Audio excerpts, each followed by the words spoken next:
이게 소개될지는 모르겠으나 사연 들어주는 분들께 인사 올려봅니다.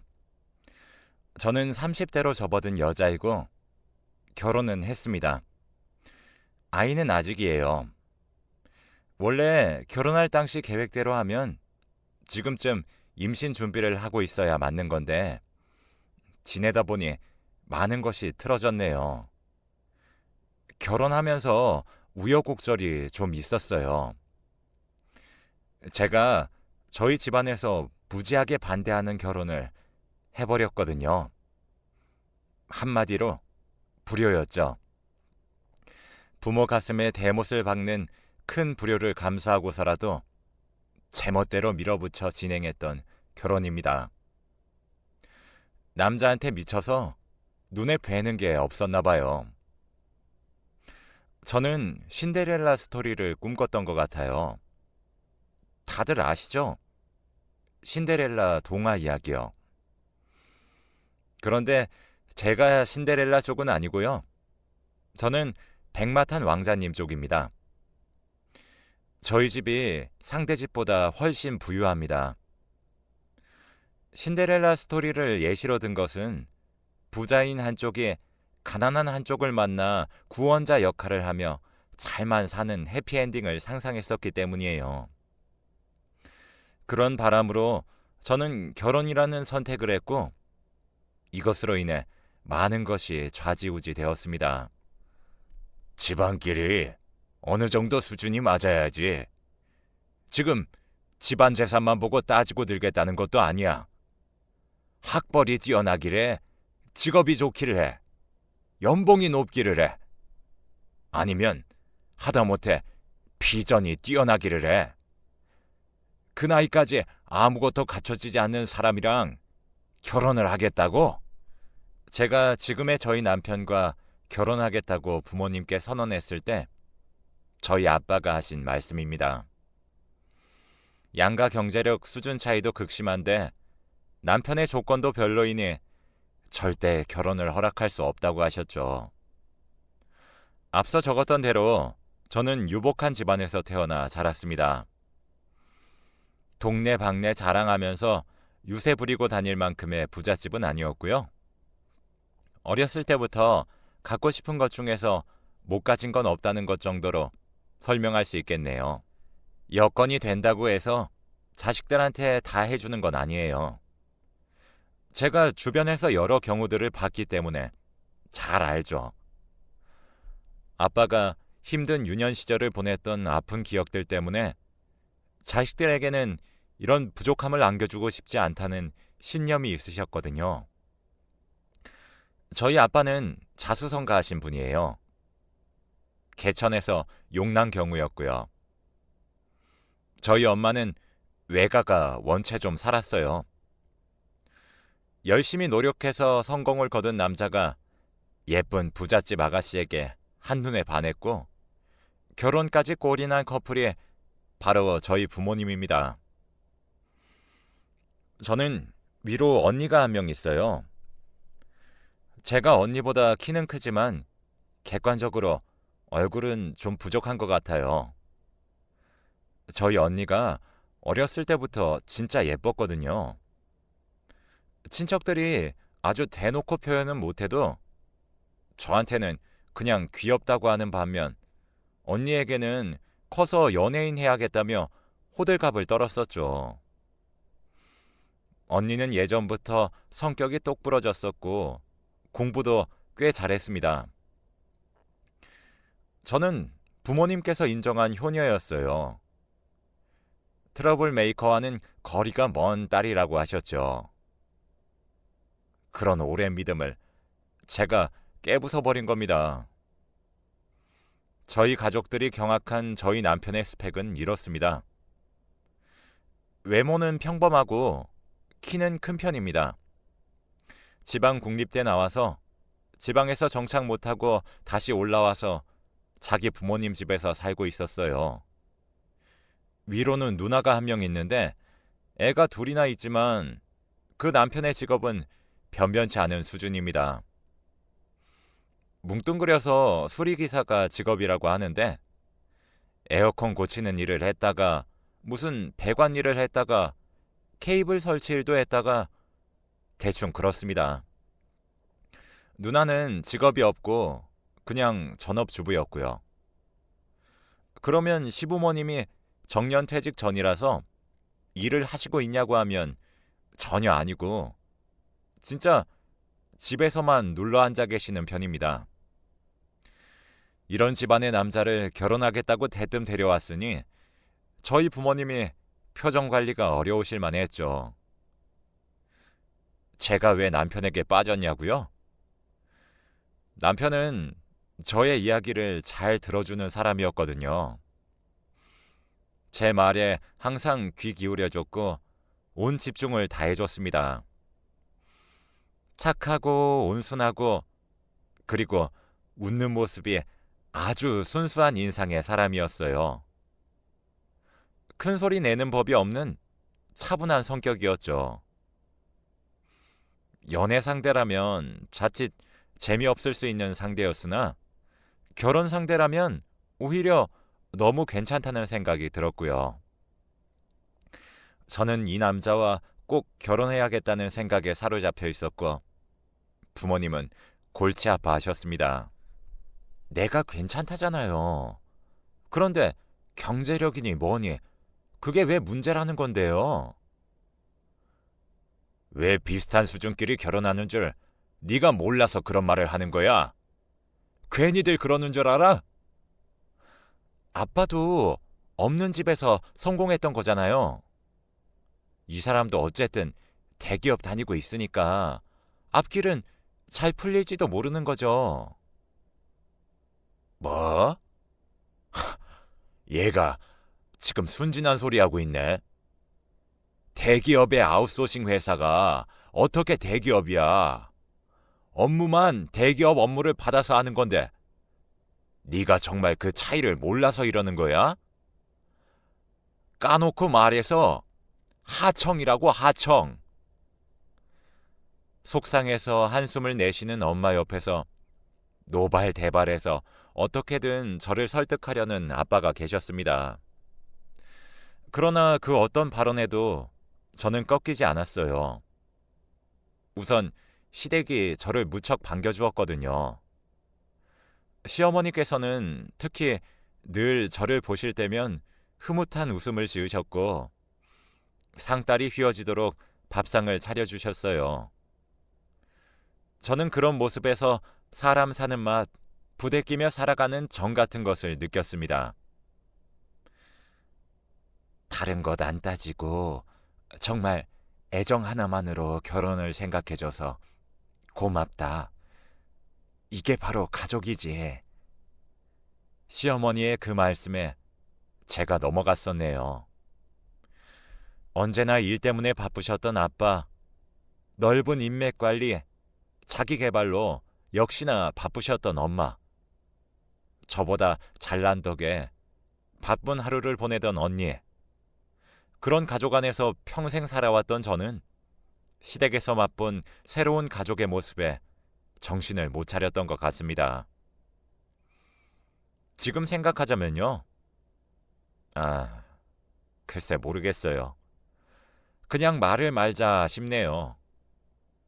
제 발등을 스스로 확 찍어버린 것을 어쩌나요? 그 당시에 저는 진짜 아무것도 안 들렸어요. 친구들이 저한테 다시 생각해보라고 결혼할 것까지는 아닌 것 같다고 하는 얘기들도 흘려들었어요. 결혼 비용의 사실상 전액을 저희 쪽에서 했고요.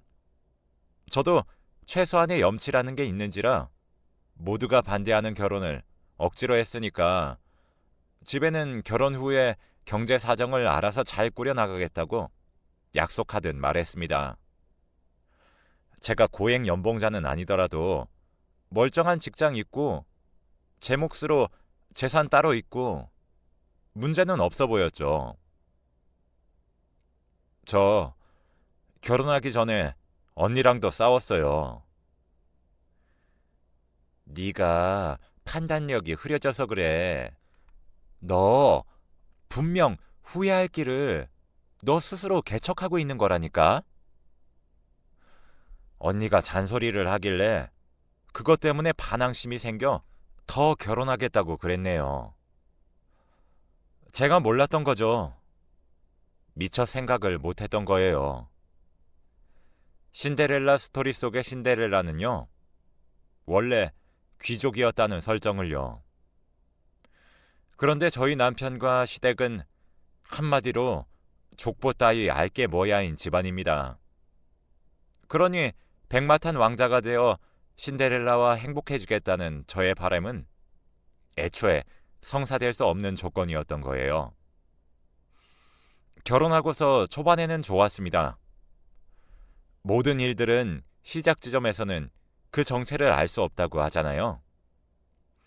저도 남편과 행복하고 즐거운 신혼생활을 만끽했어요.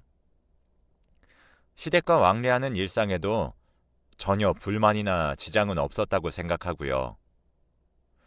물론 생활 수준 차이에서 오는 괴리감은 있었습니다.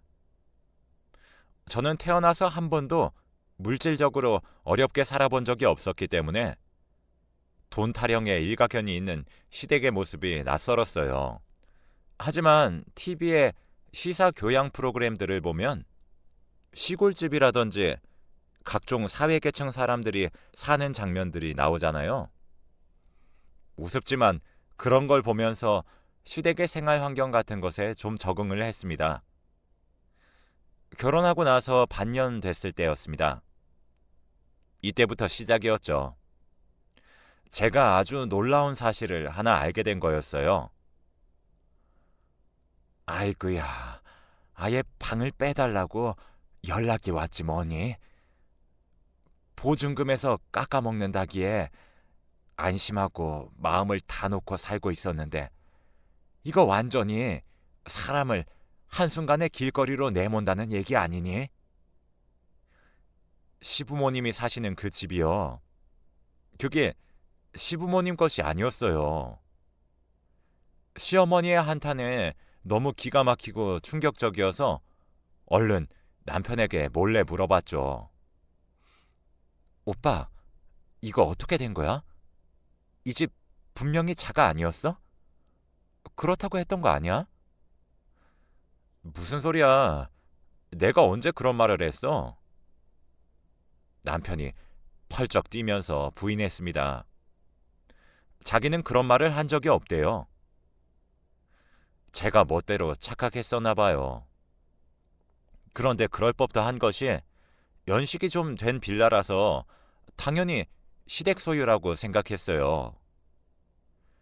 시부모님 두 분 정도의 연세를 감안해도 그렇거니와 형님네도 걸핏하면 애들 데리고 들어앉아 있는 그런 모양새를 봤을 때 너무나도 자연스럽게 이 집은 시댁 거구나 이렇게 인식을 했던 거예요. 아니, 자가 아닌 것은 그렇다 쳐도 전세도 아니고 월세라뇨. 월세가 밀려서 방을 빼달라고 주인한테 연락을 받았다뇨. 저로서는 쉽사리 이해가 가지 않았어요. 별로 특별한 이유가 있는 것 같지도 않은데 월세를 안 내서 보증금으로 까먹고 지내고 있었다는 거예요. 아, 오빠, 이 집 그럼 얼만데? 3천에 50이라고 알고 있어. 여기서 관리비 5만 원 있고. 저로서는 정말 신세계였습니다. 월 55만 원이 밀려서 독촉받고 있는 상황이라니. 여튼 알겠다고 했죠. 황당하긴 했어도 그냥 그런가 보다 했어요. 정말 심각했다면 형님이 따로 말씀을 주셨었겠지 싶었어요. 그런데 며칠 뒤에 제가 시댁을 방문했다가 주인이라는 사람을 보고 말았어요. 빌라 출입구에서 시아버지랑 형님 둘이서 웬 아저씨랑 얘기를 하고 있더라고요. 지금 월세 밀린 게 1년이 다 되어 갑니다. 불안해서 안 되겠습니다. 그냥 빨리 나가주세요. 더는 못 받으려요. 가급적이면 빠른 시일 내로 부탁드립니다. 실시간으로 퇴출 통보를 보고 있자니 심장이 쿵 내려앉는 것만 같았어요.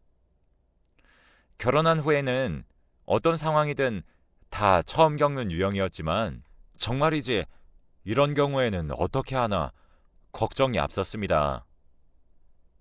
그때까지도 정신 못 차렸던 저는 그 빌라 주인이 영화 속에 나오는 악당 역할로만 생각이 됐네요. 아휴, 이 집도 너무 오래 지내서 이사를 가야지 했던 것이 집세 밀리는 게 되어버렸네. 마땅한 해결책이 보이질 않으니 그때는 시아버지가 말씀 주신 사유를 듣고 거기서 더 지낼 것이 아니라 당장 새로 집을 알아봐서 이사 가는 게 급선무라는 판단이 들었어요. 근거리에 있는 신축 고급 빌라가 월세 매물로 나와 있길래 얼른 가계약부터 걸었죠. 지금 집보다 훨씬 좋다면서 시부모님께서 엄청 기뻐하셨습니다. 보증금 상향 조절도 안 되고 월세가 너무 비싸길래 주인과 합의해서 기간을 1년으로 계약하게 되었어요. 당연했죠.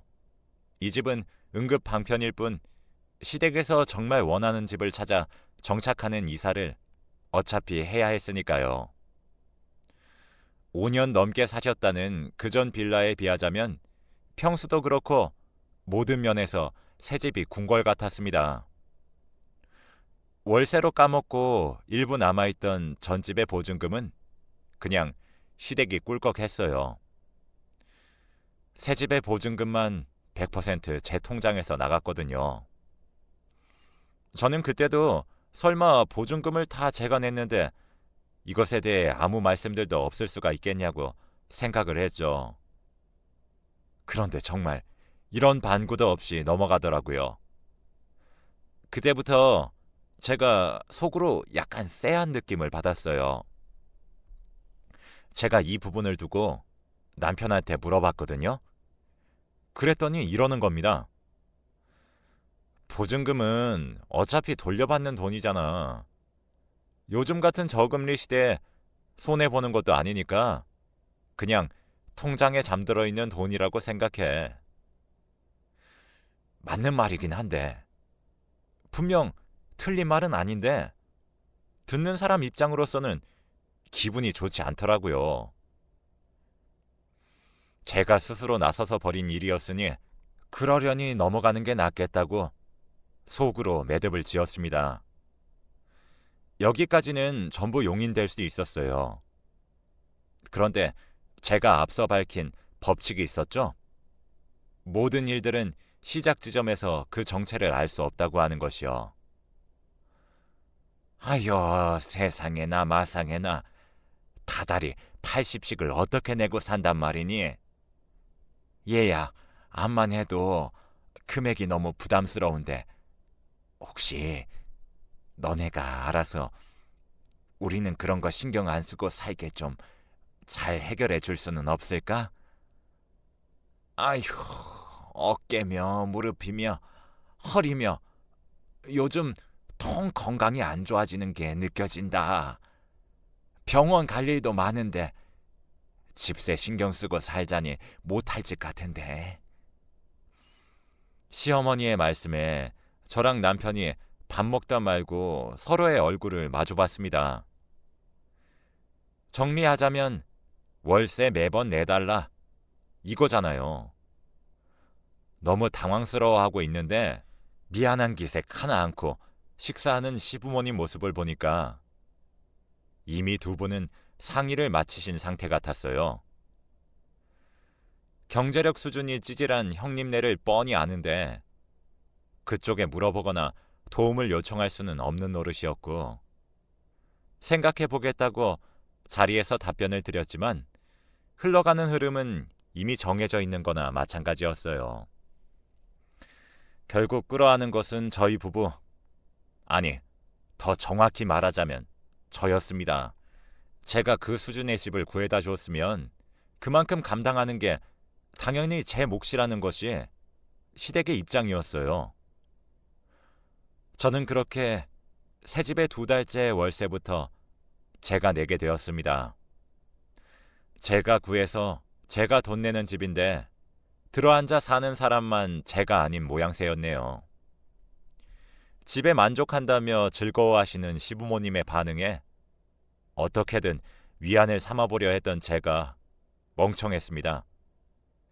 직접 월세 지출을 부담해 보니까 생돈 현금이 빠져나가는 게 정말 아깝기는 하더라고요. 제가 시댁을 부양하는 형국이었으므로 지출에 있어서 이제 부담을 느끼고 있었으므로 월세 비용이 점점 크게 다가왔습니다. 그리고 저는 또 한 번 크게 놀라게 되었는데요. 시댁이 집을 살 돈이 없다고 하는 겁니다. 제가 그래서 누가 현금으로 집을 사냐고 어차피 다 대출 끼고 들어가는 거라고 말씀드렸죠. 그랬더니 시어머니 하시는 말씀이 가관이었네요. 그건 없는 집 사정들이고 우리는 지금 넉넉한 며느리가 있는 집인데 그럴 것까지야. 이때부터 진짜 머리가 아팠습니다. 제가 멘탈 간신히 부여잡고 저한테는 집 살 돈은 없다고 그러니까 그게 정말이냐며 눈에 띄게 실망하시더라고요. 있다고 하더라도 제가 시댁집을 사드리는 게 맞는 건가요? 제가 재벌이고 어디 기업 사장이면 그럴 수 있을 것 같은데요. 평균보다 조금 더 있는 집 자식이고 집안 재력에 기대어 살아온 것뿐이지 제 능력으로 돈이 많았던 건 아니잖아요. 시댁 일로 빈정상해서 혼자 이런저런 생각을 많이 하게 됐는데 새삼 부모님께 모든 신세를 지며 인생 편하게 살아왔다는 사실이 보였습니다. 친정 식구들한테는 시댁에서 힘든 일이 있었다고 한 번도 말을 안 했었거든요. 속상한 일이 있어도 절대 드러내지 않았어요. 제가 독단적으로 강행했던 결혼이기 때문에 안 좋은 모습은 보여드리고 싶지 않았기 때문입니다. 그래서 아무도 몰랐어요. 빌라를 제가 구해서 보증금 월세 다 내고 있는 것도요. 해주고도 좋은 소리 못 듣는 처량한 신세인 것을 친정 식구들이 안다면 난리 날 일이었죠. 너네 신혼집은 좋은 아파트 살면서 아니에요, 그런 거. 우리가 벌써 늙은이들이긴 하지. 젊은이들이나 사는 고급 집은 사치일 뿐이지. 시어머니께서 본심을 가장한 게 분명한 이런 식의 혼잣말을 저 들으라고 하실 때마다 정말 속상했습니다. 당신들의 능력으로는 뭐 하나 일절 해내지 않으면서 왜 모든 걸 저에게 전가하는지 모를 일이었어요. 심적으로 힘든 순간이 오니까 친정 식구들한테 기댈 수 없는 상황이 더욱 괴롭더라고요. 너무 서러워서 정말 무너지고만 싶었는데 그래도 정말 그럴 수는 없는 노릇이니 정신 차리려고 했어요. 남편이 저한테 많이 미안해하는 것도 있었고요. 어쨌든 집을 또 구하긴 해야 했으니 남편과 현실적인 대안을 생각해봤습니다. 제가 또 금전적으로 도움을 드린다면 금액과 상관없이 그 돈을 돌려받을 수 있는 쪽이 훨씬 나아 보였죠. 저희가 또 아이를 낳는다면 키우면서 상황이 달라질 수도 있는 거니까요. 매물 구하기 힘들다고는 하더라도 월세보다는 전세가 나은 것 같아. 오빠가 아버님 어머님께 전세는 구하기 어려우니까 혹시 빨리 구하게 된다면 먼저 이사할 수도 있다고 그렇게 미리 말씀 좀 드려놔봐. 남편이 시댁에 가서 얘기를 했어요. 전세가 비싸니까 저희가 상당 금액을 부담해서 구해드리겠다고요. 시부모님께서는 전셋집을 고려한 적도 없으셨나 봐요. 그때 처음 전세 매물에 관심을 두시고 찾아보게 된 거라고 하셨으니까요. 그런데 두 분도 그렇지만 형님까지 전세금이 엄청 비싼 것에 놀라면서 이해 자체를 못 하셨습니다. 아니, 그까지 집에 전세로 들어가는 게 2억이 넘는다고? 지금 이 집보다 더 나아 보이는 구석도 없어 보이는데.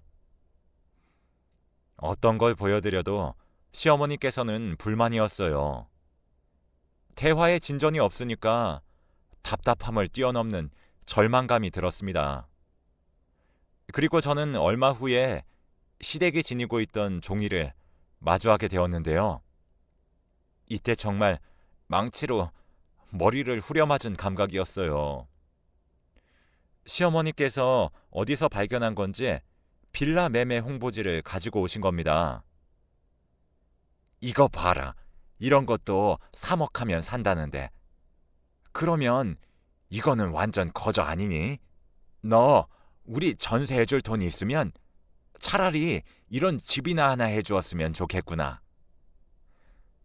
제가 말문이 막혀 가만히 있으니까 옆에 있는 남편한테 그러더라고요.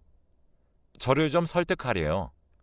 청천벽력이 따로 없는 어머니의 말씀에 정신이 멍해져 있는데 그런 저의 눈에 시댁의 살림살이가 비춰졌습니다. 문득 눈에 들어오더라고요. 초반만 해도 멀쩡하고 말끔했던 고급 빌라 내부가 시부모님 두 분 사시는 동안 잡동사니 즐비한 난장판이 되어 있었습니다. 형님께서 자꾸 이것저것 갖다 놓으시는 바람에 더 지저분하게 되었고요. 불과 몇 달 만에 이렇게 된 것입니다. 그러니 이런 상황이 다 짜증이 나더라고요. 그날 남편과 처음으로 대판 싸웠어요. 저는 속에 쌓아뒀던 말들을 다 꺼냈고요. 남편도 화가 많이 나서는 표정이 엄청 어두워진 채로 베개만 챙겨서 컴퓨터 방으로 가서 잤습니다. 저는 혼자 침대에서 이불 뒤집어 쓰고 밤새 눈물을 삼켰어요. 그냥 모든 게 서럽고 또 서러웠어요. 시댁과의 인연을 끊어버릴까 그런 생각들이 가득했습니다. 그 전에 저도 제 의견 하나는 똑바로 전달을 드려야 할 것 같아서 날 잡고 혼자 시댁에 찾아갔어요. 시댁에서 저에게 기대고 바라는 금전적인 요구 때문에 힘들다고 솔직하게 말씀드렸죠. 그랬더니 한참 듣고 계시던 시어머니 말씀이 너는 돈이 없는 것도 아니면서 왜 이렇게 째째해? 있는 사람들이 베풀고 사는 게 바람직한 세상 이치 아니겠니? 왜 그러는 거야 대체? 네? 제가 째째하다고 생각하셨어요? 솔직히 말해서 너랑 있을 때면 나도 마음이 편치 않구나. 우리랑 뭐 다른 세상에서 사는 양 매번 그렇게 꼿꼿하고 귀하게만 굴면 못 써. 사람이 너그럽게 굴고 어른 앞에서는 제대로 숙일 줄도 알아야지. 도대체 그동안 제가 시댁에 잘못한 게 뭐가 그렇게 있었을까요? 뭘 그렇게 잘못했다고 그러시는지 저는 정말 모르겠더라고요. 그리고 저는 시어머니의 이어진 말씀에 속으로 아주 큰 경악을 하고 말았습니다. 시부모가 집세 오래 밀렸다 그러고 이사를 가고 싶었다 그러면 어련히 집 사서 나가고 싶은 거구나. 그렇게 알고 눈치를 챘어야지. 너는 또 월세살이 시켜놓고 이제는 무슨 전세로 타령을 해. 형편이 따라주지 않아서 우리 명의로 된 집 하나 제대로 장만해서 산 적이 없는데 이런 서름을 네가 몰랐으니 그랬겠지. 그래, 그건 우리도 이해를 해. 평생 소원으로 집 하나 장만하는 것이 꿈이니까. 이제는 알아주면 정말 고맙겠구나. 그러니까 정리를 해보자면 제 돈으로 이사 갈 거라고, 집 살 거라고 김칫국을 거하게 마신 시부모님께서 일부러 전에 살던 집의 월세를 안 내고 계셨다는 이야기였는데요. 이것도 뒤통수 치는 반전이었는데 대놓고 집 사달라고 하시는 것에 기가 막혔습니다. 3억만 투자해서 집을 사달래요. 그게 소원이래요. 제가 돈을 내지만 물론 명의는 시부모님이고요. 시댁 나와서 혼자 집에 가는 길에 진짜 계속 웃음이 나왔습니다. 사람이 너무 화가 나고 어이가 없으면 무슨 웃음이 그렇게 터져 나오더라고요. 아, 내가 내 발등 잔인하게 내려찍은 호구였구나. 동화 같은 행복한 일상을 꿈꿨던 내가 순진했구나. 뒤늦게 인정이 됐어요. 더 이상 남편과 상의하지 않았어요. 집주인과 중개인한테 연락해서 1년 만기 채우는 대로 나갈 테니까 다음 세입자 만기 날짜 맞춰서 구하시라고 해뒀습니다. 죄송해요. 제가 겪어보니까 아버님, 어머님 취향을 도저히 맞춰드릴 수가 없네요. 다음 집은 알아서 구하시는 게 서로를 위해 가장 나을 것 같아요. 집 구하려면 미리 서두르시는 게 나을 거예요. 저는 일절 개입 안 하겠습니다. 제 폭탄 선언에 시댁 식구들이 뒤집어졌어요. 임차인은 저였으므로 시부모님께서는 아무 권리 없이 그대로 계약 만료되면 쫓겨나게 되었죠. 충격에 빠진 시부모님 대신 형님이 저한테 전해봤던 3억대 빌라 매매가 아무래도 나을 것 같은데 어떠냐고 살살 물어보시더라고요. 그러거나 말거나 제가 이제는 별 상관이 있나요? 그래서 네, 거기 좋을 것 같네요. 이렇게 대답해드리고 말았죠. 그랬더니 거기에 시댁이 가서 계약금을 넣은 겁니다. 얼마 후 형님이 그 집 보러 가기로 했다며 그러길래 잘 되었다고 해드렸죠. 그러면서 하는 말이 그러면 계약서는 언제 쓰기로 할까? 올케가 돈을 내니까 우리가 맞춰야지. 라고 하길래 무슨 말씀이세요? 제가 왜요? 형님이 이사 알아보고 결정한 집 마무리까지 지으셔야죠. 저는 그 일에 지분 없어요. 형님이 거품 물고 난리 났어요. 시부모님이 노발대발하신 건 말할 것도 없었죠. 아니, 너무 웃기지 않나요? 제가 언제 사준다고 했나요? 어물쩍 진행하면 제가 돈을 대줄 거라고 생각했던 모양입니다. 경제권 없는 남편이 저한테 화를 내던데 코웃음도 안 나왔네요. 네가 이런 사람인지 몰랐다. 어쩜 그렇게 발칙한 생각을 할 수 있어? 지금 두 분 빈털터리로 오갈 데 없는 알고지 신세가 되게 생기셨다고. 왜? 너도 나갈래? 우유부단하게 굴었던 거 반성하면서 나랑 살던가 네 식구들한테 가서 뭉쳐 살던가 하나만 선택해. 한참 시끄럽게 떠들던 남편은 저의 일침에 할 말을 잃고 조용해졌어요. 저랑 냉전에 돌입한 남편은 그 후로 몇 번이나 시댁 식구들이랑 돌아가면서 전화로 싸우는 소리만 들리더니만 자기가 먼저 저한테 말을 걸더라고요. 미안하다고요. 저는 시댁하고는 이제 얽히고 싶지 않다는 입장을 밝혔고 남편도 제 의견을 존중해 주겠다고 했습니다. 이대로라면 시부모님은 급한 대로 있는 것 죄다 처분하고 형님네라도 들어가게 생겼어요. 사람 정 떨어지는 게 그렇게나 무섭다던데 맞는 것 같아요. 측은지심도 안 들어요. 그리고 드디어 저희 친정 부모님께 그간 있었던 일을 말씀드렸는데 제 걱정을 잔뜩 해주셨어요. 저는 싫은 소리 들을 줄 알았건만 아니었네요. 제가 제 부모님을 몰랐나 봐요. 이렇게 또 하나의 불효를 저지른 것 같아 속이 쓰립니다. 진작 부모님께 사정을 털어놓았으면 되었을걸. 후회가 막심해요.